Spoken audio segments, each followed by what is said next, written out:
pang malinaw na pagkakasundo ang mga Pilipino kung alin sa mga articles of impeachment laban kay Vice President Sara Duterte ang may pinakamalakas na batayan.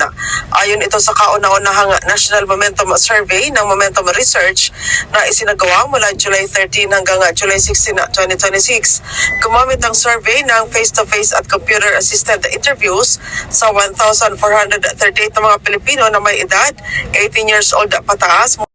Gumamit ang survey ng face-to-face at computer-assisted interview sa 1,438 na Pilipino na may edad 18 years old pataas mula sa isang nationally representative sample.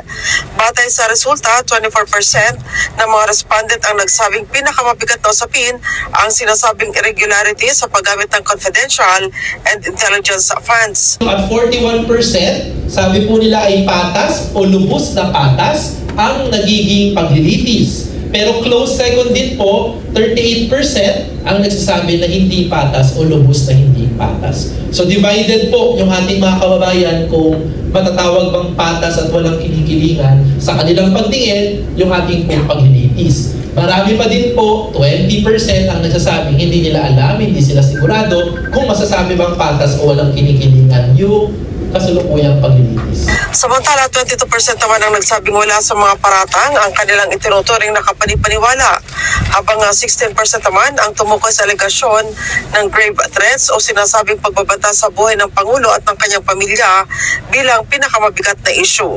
Ayon kay Momentum Research Founder at CEO Clive Argelles, pinapakita ng resulta na bagamat nangunguna sa pananaw ng publiko ang usapin ng confidential and intelligence funds, nananatiling magkakaiba ang pananaw ng mga Pilipino sa mga articles of impeachment. Para sa Lifestyle Studio PH, ako si Joyce Collantes.